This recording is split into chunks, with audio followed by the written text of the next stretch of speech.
Hi, my name is Tanya Green, and I am interviewing Heather Rogers on her best and worst experiences as a learner. So, please share with us, what is your best learning experience and why? My best learning experience was when I went to Italy with some grad school colleagues, peers, whatever. We got to go into a couple of different schools there, a real Montessori school that Maria Montessori actually opened herself, and now one of her understudies is still running it. And then we went into one of the public schools, and we also got to interview teachers and students and watch some of the classes as they were actually taking place and things like that. And it was just absolutely amazing. I mean, it was authentic and real, and it just totally opened my mind to the broader scope. We got to talk with the teachers about like what their educational system was like, and it was so interesting to hear some of the things that they complained about and struggled with were really similar to ours, or to some of our things. But then also they had quite a few things that we as teachers wish were different here that are different there. And it was just so neat to hear, the different ways that things were done. And it just made me feel like a real professional all of a sudden. It was like that experience made me feel like this is, that teaching isn't just teaching, that it really is a career that you can continue to develop yourself in and learn more about. And it was just phenomenal. It was an eye-opening experience, to say the least. And how have you used what you learned there now? Well, it gave me a thirst for hunger. A thirst for hunger. Yeah, a thirst for knowledge and a hunger, for understanding everything I can and for growing professionally. I think that before that, I would have entered into professional development type things with this attitude of, oh, good grief, if they would just leave me alone and let me teach.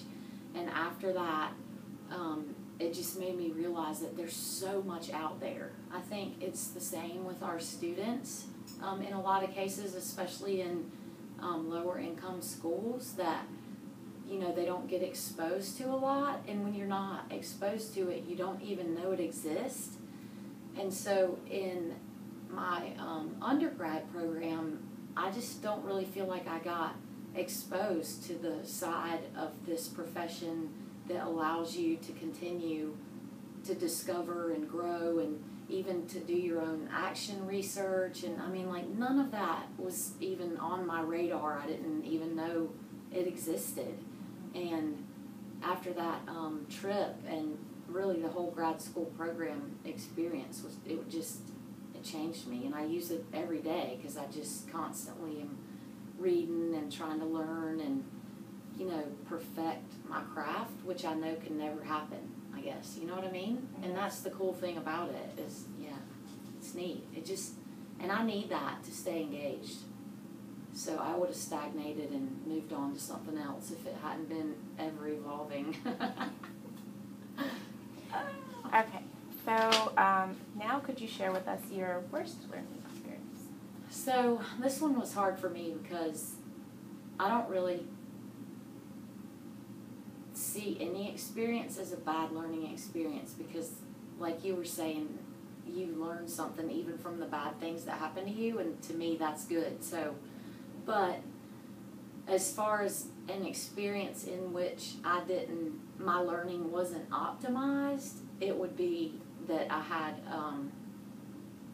in undergrad, I had a professor who just gave a lecture, and you had to write as fast as your hand could take you. And I would leave the class with 12 to 15 handwritten pages of notes. Wow, that's a lot. I know. And we were like, people would literally be lifting their pencils off the page and shaking their hands out, and he just kept going. He never And he had it all written down, and he just would like flip his pages as we were just, furiously writing. And this was before, we all had devices we could bring into the room and type with, and even that would have been hard to keep up with. And then we were expected to basically memorize all that and regurgitate it on a multiple choice test. So, I don't even remember what the course was. So I definitely don't remember the content. Well, I guess this strategy was not effective. Yeah. I think it might have been a social studies class, some history. I'm not sure. So what did you take from that experience? That I would never ever do that to my students. That I would value the muscles in their hands much more than that. I mean, God, what in the heck? How could you ever even think that was a good idea? You know what I mean? Like, what? So he probably was just some afterthought professor, like maybe he did something else before that, and something happened in his life and teaching was a backup plan. I have no idea, but it was not what he was made to do. No doubt about it. Well, thank you for sharing your experiences with us. We appreciate it. Thank you. Bye-bye.